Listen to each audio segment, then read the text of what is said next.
The sound cracked through the Seoul penthouse like a pistol fired in a sealed room. Kingsley's palm struck Naz's face, sharp and final, snapping her head aside as the city lights beyond the glass trembled in stunned silence. Around them, tailored men and jeweled women froze mid-breath, their shock hanging heavier than the crystal chandeliers above. "Remember your place," Kingsley hissed, his words slick with disdain. "You're an ornament. Something I imported to look rare, to look exotic." Naza didn't answer. Her cheek burned, but her eyes, once known for their warmth, emptied of softness. Slowly, deliberately, she rolled her neck, as if easing old tension from bone and muscle. In that single, terrible second, Kingsley sensed a shift. Her posture changed, subtle but unmistakable. Not the stillness of fear, but the coiled calm of a predator measuring distance. A chill crawled up his spine, though he didn't yet understand why. The room held its breath. 3 years earlier, he had first seen her beneath very different lights. Nairobi glimmered that night, the charity gala unfolding in golden music, wealth dressed as generosity. Naza stood among the guests like a living flame, dark skin luminous beneath chandeliers, laughter bright and unguarded, her presence bending attention toward her without effort. Kingsley, used to rooms bowing in his direction, found himself drawn in despite himself. What he hadn't known was that Naza was working. Beneath the silk dress and graceful smile was a trained operative, moving quietly through the crowd as part of a discreet security detail for a visiting diplomat. Every laugh was calculated. Every glance mapped exits, threats, possibilities. And deeper still, hidden far beyond that role, was a legacy she never spoke of. Naza was the youngest daughter of a Shaolin master whose name carried myth across continents, a man who had trained a chosen few across East Africa, fusing ancient Chinese martial disciplines with indigenous African combat traditions. Speed met rhythm. Balance met ferocity. Naza had been raised in that crucible, her body shaped into a weapon long before she was old enough to choose another life. Kingsley never saw any of that. He saw beauty, mystery, possession. He pursued her with the same precision he applied to hostile takeovers, lavish gifts, private flights, promises of safety and ease. To him, she was an acquisition. To Naza, exhausted by years of violence and vigilance, he looked like escape. A man offering calm instead of conflict. A future without blood on her hands. She told herself she wanted peace. Normalcy. Love. So she said yes. Now, in the penthouse overlooking Seoul, the past and present collided. The girl who had hoped for quiet stood face to face with the woman she had buried. As Naza lifted her gaze, cold and focused, something ancient stirred awake within her. This was not fear. This was the moment before the strike. Naza, tired of the violence in her security work and yearning for a normal life, saw in him a chance at peace. She fell for his charm, his promises of a quiet life in Seoul, his declarations of eternal love. She never told him about her past. She wanted to leave it all behind. The fights, the danger, the blood. She just wanted to be a normal woman, maybe start a family, run the small cafe she'd always dreamed of.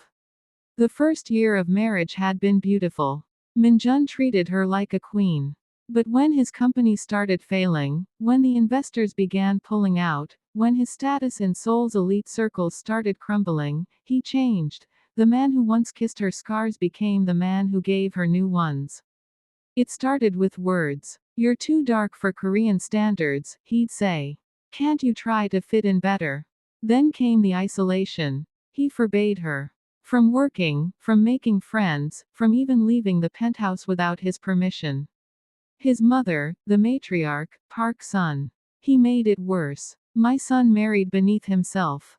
She'd announce at family dinners. An African woman with no family, no status, no worth." Naza endured it all in silence, her Shaolin training teaching her patience, her father's words echoing in her mind. True strength is knowing when not to fight. She cooked, cleaned, smiled through the humiliation, hoping the man she married would return. But tonight, everything changed. Minjun had invited potential investors to the penthouse, wealthy Korean businessmen who could save his dying tech company. He'd instructed Naza to dress nice but stay quiet. She'd worn a beautiful hanbok, trying to honor his culture, trying to make him proud. But when she'd offered tea to one of the guests, she'd accidentally overheard their conversation. "The company's books are cooked," one investor whispered. "Minjun's been embezzling from his own employees' pension fund." Her hand had trembled, the teacup rattling. "I have been patient," she said, her voice low, controlled, carrying a sharpness that cut through the room. "I have been silent. I allowed you to reduce me, to erase me, because I mistook endurance for love." Her fingers tightened, only slightly. "Enough. But love without respect is not love," Naza went on, her gaze unwavering. "It is a prison." She leaned closer, her breath steady against his panic. "And I am finished serving time." Her movement was almost invisible. A subtle rotation of the wrist, exact and merciless. Pain exploded through Minjun's arm, white-hot and blinding. He screamed as his knees buckled, his body collapsing to the polished floor in a humiliating heap. The sound echoed, raw, animal. Chaos followed. Chairs screeched backward as investors surged to their feet. One man scrambled for his phone with shaking hands. Another retreated toward the door, eyes darting, calculating escape. The power in the room had shifted, and everyone felt it.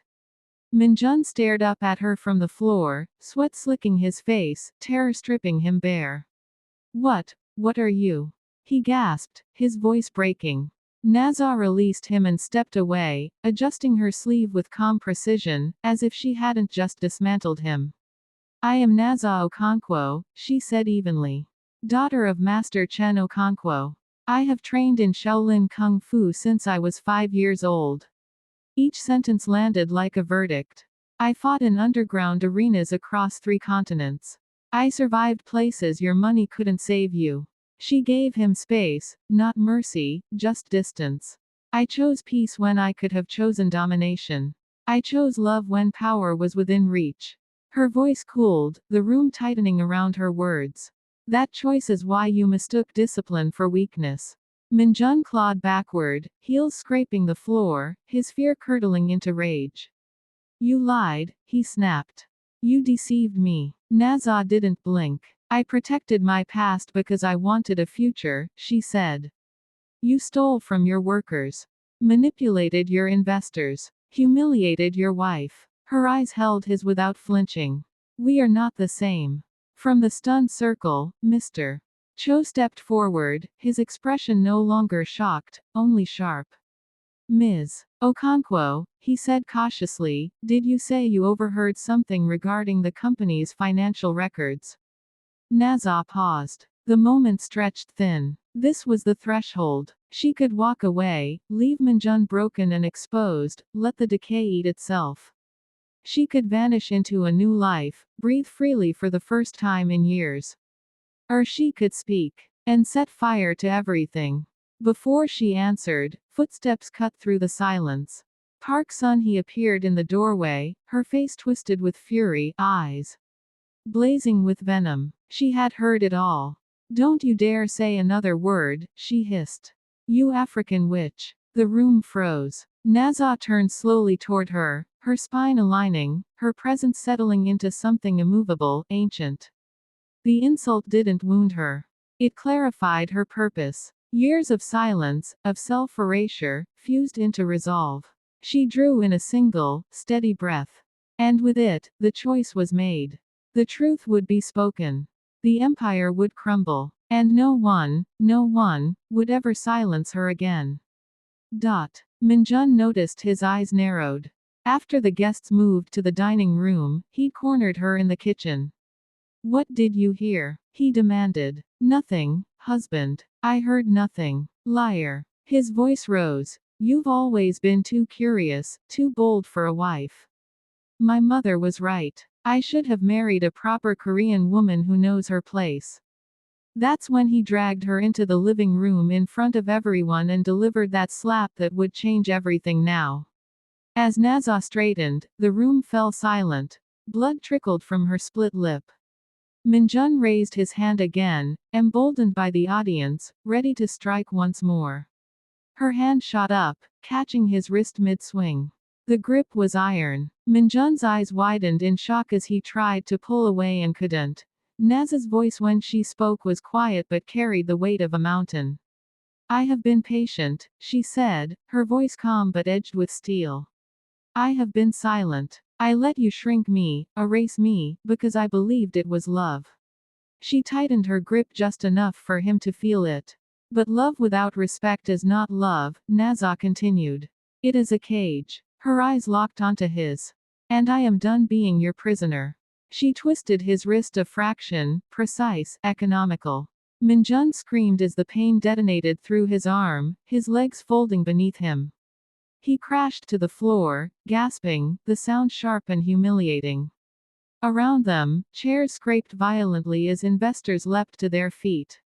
One man fumbled for his phone. Another edged toward the exit, fear breaking through his polished composure. Minjun looked up at her from the floor, sweat streaking his face, terror widening his eyes. What are you?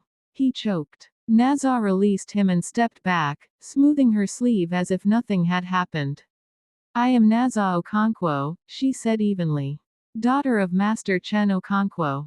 Trained in Shaolin Kung Fu since I was 5 years old. Her words landed one by one, deliberate and final. I fought in underground tournaments across 3 continents. I survived places you wouldn't last 5 minutes. She took another step back, giving him space he no longer deserved. I chose peace over violence. Love over power. Her voice hardened, the air in the room tightening with it. And that is why you mistook restraint for weakness. Minjun scrambled away from her, dragging himself backward on trembling hands. You lied, he spat, panic bleeding into fury. You deceived me. Naza didn't flinch. I omitted my past because I wanted a future, she replied coolly.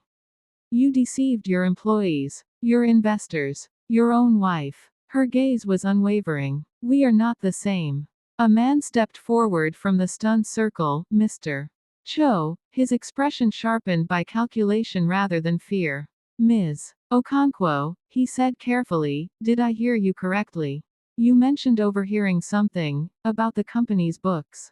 Naza hesitated. This was the edge of the cliff. She could walk away now. Leave Minjun broken and disgraced, let the rot collapse on its own. She could disappear, rebuild, finally breathe. Or she could speak. And burn everything to the ground. Before she could answer, footsteps echoed sharply from the hallway. Park Sun-hee emerged from the shadows, her face twisted with fury, eyes blazing. With contempt. She had been listening all along. Don't you dare speak, she snarled. You African witch. The room went still. Naza slowly turned toward her, something ancient and unmovable settling into her posture. The insult didn't wound her, it clarified everything. Years of silence, of swallowing herself, crystallized into resolve. She inhaled. And in that breath, the decision was made. The truth would come out. The empire would fall. And no one, least of all them, would ever silence her again. You've already humiliated my son enough. We took you from nothing, gave you everything. Something in Naza snapped. The older woman's vitriol, combined with years of silent abuse, broke through her last wall of restraint. You gave me nothing but pain, Naza said, her voice steady, and yes, Mr. Cho. I heard everything. Minjun has been stealing from his employees' pension fund to maintain his lifestyle and hide his company's failures. The evidence is in his office safe. The combination is 0824, his birthday, the only number he's narcissistic enough to use. The room erupted. Investors shouted. Minjun lunged at Naza, screaming obscenities. She sidestepped effortlessly, and his momentum carried him crashing into the coffee table. Glass shattered. His mother shrieked. Mr. Cho was already on his phone, calling someone. Another investor rushed to Minjun's office. Naza walked calmly to the bedroom, packed a single bag with her essentials, and pulled out a locked box from the back of the closet. Inside were her old tournament medals, photographs of her real family, and emergency cash she'd always been prepared to run. Old habits from her security days died hard. As she walked toward the door, Minjun's voice stopped her. He was still on the floor, bleeding from a cut on his forehead, his perfect image shattered, literally and figuratively. "You'll have nothing," he wheezed. "No money, no home, no visa status. I'll make sure you're deported. You'll be homeless in a foreign country." Naza turned, and for the first time in 3 years, she smiled. Really smiled. "You forget, husband. I was a fighter long before I was your wife. I've survived things that would break you. I'll survive this, too." She walked out, leaving behind the penthouse, the abuse, and the man who'd mistaken her kindness for weakness. The soul. Night air hit Naza's face like freedom. She stood on the street outside the luxury building, her single bag over her shoulder, and for the first time in 3 years, she took a deep breath. That didn't hurt. Behind her, she could hear shouting, sirens in the distance. Mr. Cho didn't hesitate. The moment the truth surfaced, the authorities were already on their way. Naza didn't wait to see the aftermath. She walked, fast at first, then slower, 3 city blocks through neon-lit streets, her pulse still thudding in her ears. Only when the distance felt safe did she stop beneath a flickering street lamp and pull out a phone she'd kept hidden for emergencies. A relic of a life she'd hoped never to return to. She dialed a number she had memorized long ago, one she'd carried like a scar. A Conquo residence. Her brother's voice hit her chest like a sudden breath after being underwater too long. Her throat tightened. "Chinanso, it's me." Silence swallowed the line. Then, Naza. A pause, disbelief breaking into something fragile. "Naza." Her eyes burned. "Father." "It's Naza." The world erupted on the other end, shuffled voices, sharp intakes of breath, disbelief tumbling into relief. Then her father's voice cut through it all, deep and unsteady, stripped of its usual iron calm. "My daughter," he said, emotion cracking through every syllable. "We have been searching for you. When you stopped answering, when that man refused to let us visit, we knew something was wrong. I know, Baba." Her voice shook despite her effort. "I'm sorry. I thought I could make it work." She swallowed hard. "I was wrong." Tears blurred the city lights. "I'm in Seoul. I left him. I need help. You have it," her father said without hesitation. "Whatever you need. Come home," he added gently.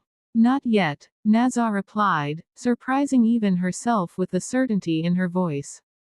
"There's something I need to finish here first." 3 days later, she sat alone in a narrow boarding house room, rain tapping against the window as her laptop glowed in the dark. The news played on repeat. Minjun's face filled the screen. Tech CEO arrested for embezzlement and fraud. Park Min-jun faces up to 15 years in prison. The reporter's voice rolled on, detailing the collapse, stolen pension funds, tax evasion, money laundering, bribes threaded through government offices like rotten wood. An empire built on lies crumbled in real time. Naza watched without satisfaction or grief. Only clarity. That chapter was closed. Hers was just beginning. She found work soon after at a small African-Korean fusion restaurant tucked into the heartbeat of Itaewon. It was owned by Blessing, a Nigerian woman with warm eyes and a laugh that filled every corner of the kitchen. The pay was modest, but it came with a small room upstairs, and something Naza hadn't felt in years. Kindness. One evening, Blessing leaned against the counter, watching Naza move, knife flashing, steps precise, body flowing through the narrow space with instinctive grace. "You have skills beyond cooking," Blessing said thoughtfully. "I see it in how you carry yourself. Like a dancer." Naza smiled faintly. "Once a fighter. Now just a woman starting over." Blessing hummed, unconvinced. "There's a gym 2 blocks down. Korean African Cultural Center. They teach taekwondo to kids from mixed families. Help them connect with both sides of who they are." Naza's smile deepened, something old stirring awake. Outside, the city buzzed on, unaware that somewhere between collapse and rebirth, a warrior was quietly finding her way back to herself. They're looking for instructors. The next day, Naza walked into Master Kim's gym. The older Korean man looked her up and down skeptically. You have martial arts experience. Some, Amara replied. Show me. What happened next became legend in that neighborhood. Naza moved through forms. Shaolin Wing Chun mixed with Dam, the traditional Nigerian boxing her mother's people had taught her. She flowed like water, struck like lightning. When she finished, Master Kim was silent for a long moment.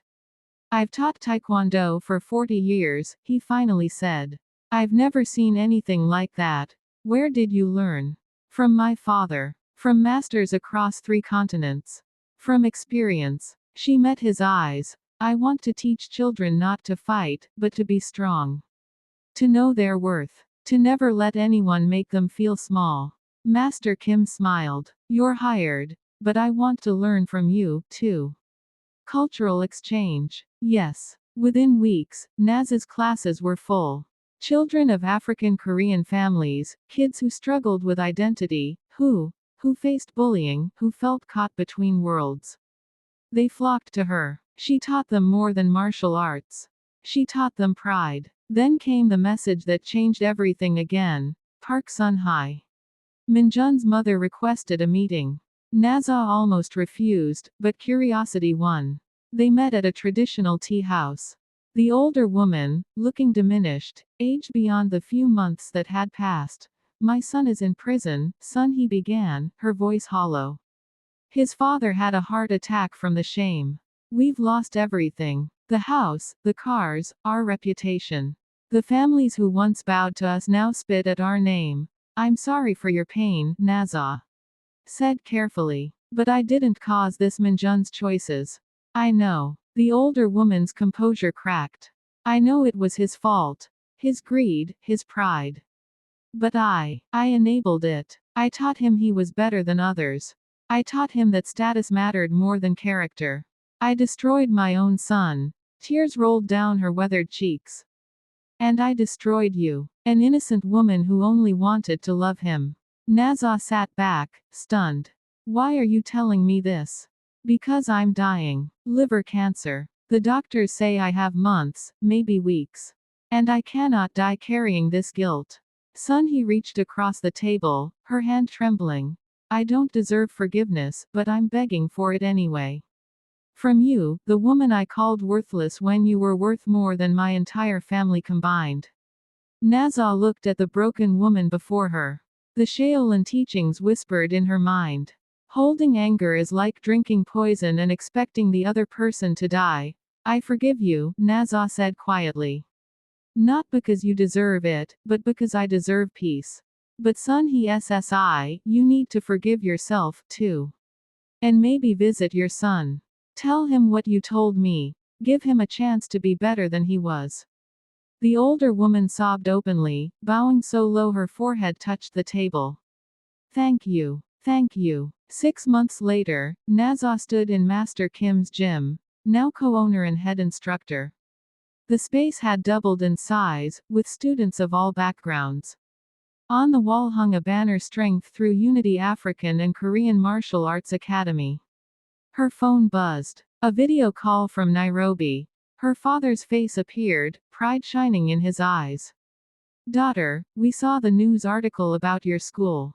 Your mother is crying happy tears. Your brothers want a visit. Tell them to come. Naza laughed. Saul has room for family. Behind her father, she saw movement. A familiar face appeared. Marcus, her former training partner. The man she'd almost married before choosing Minjun instead. Amara, Marcus said softly. I heard what happened. I'm just glad you're safe. And from what I see, you're thriving. I am, she replied, meaning it completely. I really am. That evening, teaching a class of eager children, Naza paused to watch them practice. A small girl, half Nigerian, half Korean, performed a perfect form, her face fierce with concentration. After class, the girl approached shyly. Teacher Naza, my mom says you were married to a mean man who hurt you. Is that true? Naza knelt to the child's level. Yes, it's true. But you got away. You became strong. I was always strong, sweet one. I just forgot for a while. But yes, I remembered. And now I help others remember their strength too. The girl hugged her tightly. When I grow up, I want to be strong like you. As Naza watched her students leave, Master Kim approached with news. Minjun requested to see you. He's being transferred to a minimum security facility after his mother's testimony helped reduce his sentence. He wants to apologize in person. Naza considered this. Tell him I wish him well on his journey to becoming a better man. But that journey is his to walk, not mine to witness. My chapter with him is closed. Master Kim nodded approvingly. Wise. Very wise. That night, Naza video called her family again. This time, everyone was there. Her father, mother, 3 brothers, 2 sisters, countless cousins. They laughed, shared stories, made plans for the upcoming family reunion in Seoul. Are you happy, my daughter? Her father asked softly as the call began to fade. Naza didn't answer right away. She let her gaze wander through the small apartment perched above the gym, the scuffed wooden floors, the faint scent of incense and sweat, the walls alive with her students' drawings. Stick figures mid-kick, clumsy dragons, handwritten thank yous taped crookedly beside cracked mirrors. A life stitched together from ruins, rebuilt one deliberate breath at a time. Yes, Baba, she said at last, her voice steady, certain. I am truly happy. She leaned back against the wall, memories surfacing like old scars beneath skin. I disappeared trying to become someone else's idea of a perfect wife. I shrank myself. I silenced myself. Her fingers curled unconsciously, recalling the sting that had once burned her cheek. But in losing everything, I found who I was before the world told me who to be. The blow meant to break me, it woke me. Her lips curved into a small, genuine smile. Now I teach others how to wake up too, before life has to be so cruel just to get their attention. On the other end of the screen, her father's eyes shimmered. Pride, relief, and something ancient passed across his face. That, he said, voice low and reverent, is the Shaolin way. The lotus blooms brightest in the muddiest water. He paused, letting the words settle. You are my lotus, Naza. You always have been. The call ended, leaving behind a hush filled with meaning. Later, as the city quieted and the gym below fell silent, Naza prepared for bed. She moved through the familiar ritual, folding her training clothes, dimming the lights, grounding herself in breath and stillness. As she crossed the room, she slowed before the mirror. For years, she had avoided her own reflection, seeing only fragments shaped by other people's expectations. A wife molded to please. A daughter-in-law who could never be enough. A woman slowly erased. Now, she looked again. And truly saw, not Minjun's wife, not Sun He's disappointment, but Naza Okonkwo, martial artist, teacher, survivor, warrior. Her posture was different now, rooted, balanced, unafraid. The woman in the glass carried both gentleness and steel, pain and purpose. She reached out, fingertips brushing the cool surface, as if greeting an old friend returned from a long war. Welcome back, she whispered. The version of her that had endured in silence was gone. In her place stood something older, stronger, sharpened by loss, guided by clarity. The Kung Fu master had returned, not to prove anything to the world, but to protect what mattered. This time, she wasn't fighting to survive. She was fighting for herself. For her students. For a future written in her own hand. Subscribe now, like, comment and share. For more. Subscribe now, like, comment and share. For more. Subscribe now, like, comment and share. For more.